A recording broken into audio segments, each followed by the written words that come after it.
Okay, good morning.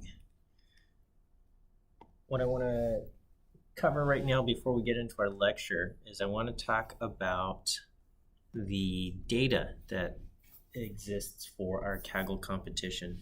Okay, sorry, I have not assigned teams for the remaining individuals, so I think there's probably about 4 to 5 teams worth of students who have not kind of picked their team. I think most students have figured out a team, and it's all on the spreadsheet. But again, if you haven't done so, I'm going to just arbitrarily assign you to a team, and I will provide. I'll put your contact information. I'll give each other so you can get in contact with the rest of your team, and that will be that.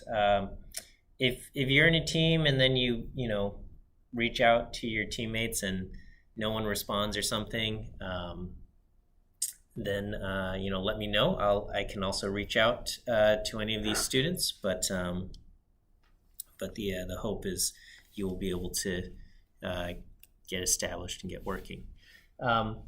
What you will need to do is you will need to join the Kaggle competition. And so you'll click this link right here. This is a private link. Please don't share it with people outside of our class.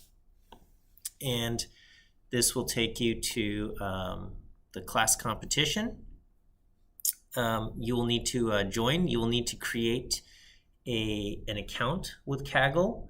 And then someone on your team will need to then kind of invite everyone else to join up with their team. Okay, so I think under the team, you'll fix it up to your team name to be something else, and then you'll send invitations so that other people can join your team. And then when you do that, then that should establish your team. Okay.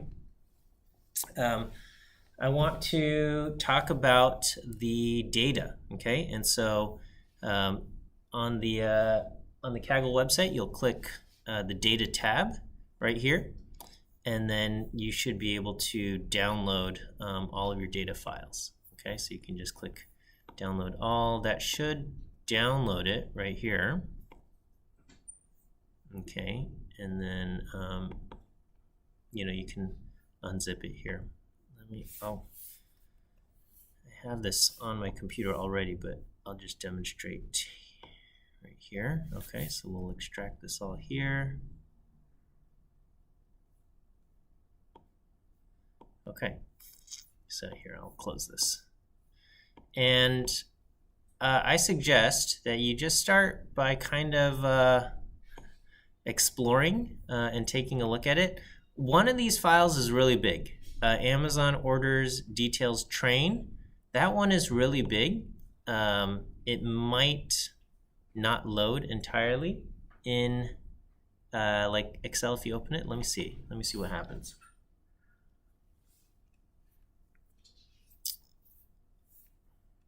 But you might be able to say load it into R with say something like data table. I mean, even read underscore CSV might be able to do it. Okay, so well it did it loaded it up. Okay.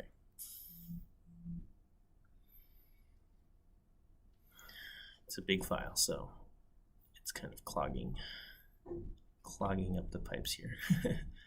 Okay, and so you have this information for the training data, and you also have it for the test data.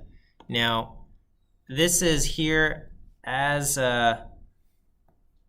if you want to try to incorporate it in your kind of prediction methods. And it might improve things. It might not. I don't know.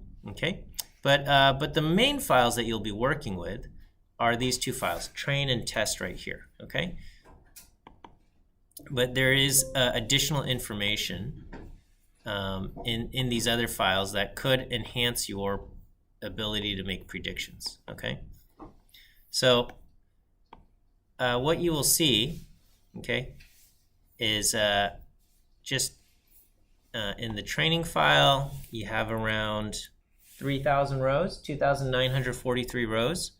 In the test file, you also have around 2,953 rows. So, just under 3,000 for both of these things.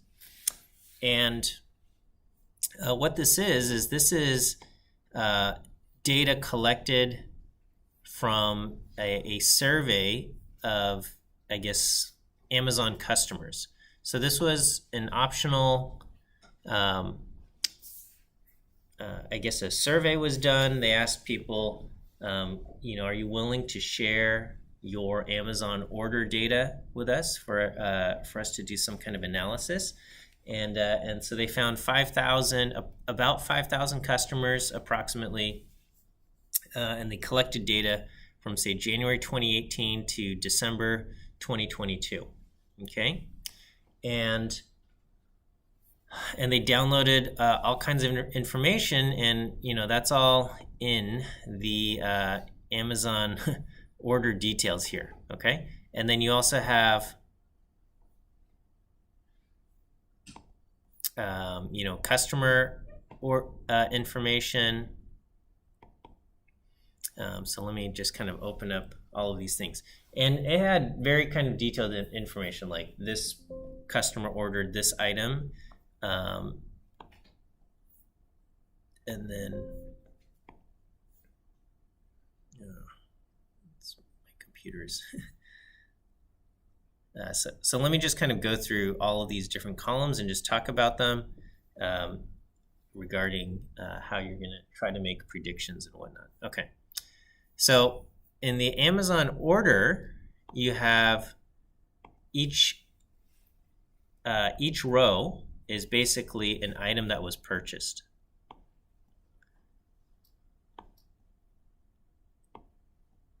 And so you have, order date. The person spent $7.98 on a SD memory card, okay? SanDisk Ultra 16 gigabyte SDHC card, and it says flash memory, all right? This person, another person bought headphones, okay? I don't know, this item no longer exists. And then it's like, this is a steel shaving bowl. Here's shaving cream, here's a USB cable, a fire tablet, a leather belt, a tablet stand holder, just all kinds of stuff, right? But then you have, you get groceries, drinks, Pepsi, organic medium salsa, a sweatshirt, okay, yeah, a BTS sweatshirt apparently, okay? So all kinds of stuff. You have information about the individual items. This will just kind of give you a sense of like the product costs and stuff. You have items that are, this one's $200. This is a Chromebook. And then you have things that are like $12. This was a flashlight, a blacklight UV flashlight. Okay, so that's one data file. And then another data file is customer information. And this is just this has the response. You can kind of join them up. This is kind of their age, whether they identify as Hispanic or not, their race, okay, demographic, race, education, kind of the highest level education that they completed, their income level, gender, sexual orientation, which state they're from. This is use, how many people use, I think, the account, and how the household size, okay, how often they shop on Amazon, and then other questions. Do they use cigarettes, marijuana, alcohol? Do they have diabetes? Do they use a wheelchair? Any kind of life changes in the past year, like moved place of residence or had a child or something, lost a job? Sell your data, sell consumer data, small business use, census use, and research, okay? society. I don't know. Okay. But the main files that you're going to be asked to make predictions for are these train and test things, and then I also have descriptions of each of these columns. And so the train is the primary training file. Okay, it's a summary. So what I've done is I've aggregated, okay, all of the kind of purchases for a state in a given, a particular month. Okay, so in Alabama, in January of 2018, the order total was $1,774. Okay, there were a total of 53 orders. Okay, and then and of those 53, 49 were female and 4 were male. Okay, and I just kind of aggregated the customers that made purchases and whatnot. Okay, so if you for example, if you look at that first row, okay, the order totals for Alabama 2018-01 was found. What I did was I took all of the customers who said they live in Alabama, and then I looked at all of those, all of the orders that were placed in January 2018, and I kind of cross-linked them together, and I aggregated them up. Okay, so, and then I took in the order details, I took the item cost and item quantity. So if they ordered like 5 of the same item, I just assumed it was just going to be 5 times this. I didn't try to factor in, sometimes Amazon will put in like a coupon or something if you order a certain number. I didn't factor any of that in. I just did, if they bought 10 of these things and each one was $12, I'm going to assume it was $120. Okay. That's what I did, and then I added them up. Now, if the order total, like if some of the states, like if it was like Wyoming and it was like March of Wyoming or something, sometimes like nobody placed an order, at least from the 5,000 customers we surveyed, it's like nobody placed an order. And so the order, or like very few people placed an order.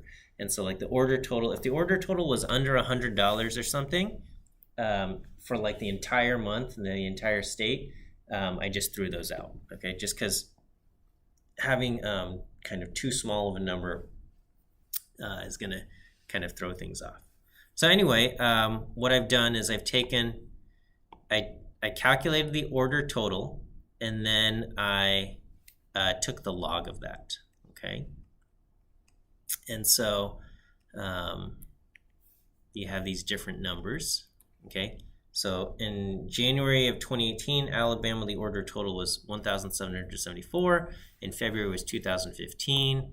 In March, it was 1,689. And in April, it was 3,303, so on and so forth. And then I took the log base 10 of each of these numbers. And that's going to be the number that you're going to be asked to predict. Okay, so this is kind of a more detailed description of each of these columns. And so you'll have things like count, and this is going to be the total number of orders placed in that month. Okay, and then you have things like count female, count male, and so that will be using the customer table, the customer details table. I don't know where it went. Okay, so customer info table, on train. So if I filter to basically all of the orders that were placed in that month of 2018 in January and whatnot, you would find that the people who placed orders, there was a total of 53 individuals who placed orders. Okay, and kind of interestingly enough, at least regarding Alabama, it seems like most of the information we've collected, the people who volunteered their information, most of them were female, just in our data set, okay? And so it may or may not be a reflection of the actual population and who shops, but at least regarding who responded to our data, that's what we have. And so you have household size. Okay, so place less than 5 orders per month is based on their response. 5 to 10 or orders 10 orders or more per month. Okay, you have questions about household size, and so I've counted up how many individuals, of those 53, 15 live alone, 9 have household size of 2, 17 household size of 3, and 12 have household sizes of 4 or more, right? Okay, and then account sharing variables, like how many people share an account, okay? And then you have a bunch of stuff. So, and then age variables, okay? So 18 to 24, 25 to 34, 35 to 44, so on and so forth, okay? And then you have customer income variables, education variables, and that's what you have, okay? The test.csv is basically the same exact information, but these two columns, the order total and the log total, these have been removed, okay? So these two columns have been removed, and the one that you're trying to predict is log total. Right, and that's the data set. You should be able to download it from Kaggle, and you can find all the information. And again, you can look up individual orders and whatnot on the kind of the order details thing, which could enhance your predictive ability, but it's you'll find it's kind of a lot to wrangle there. So, okay, that points out the data description. Actually, I'm going to put a pause in the video here.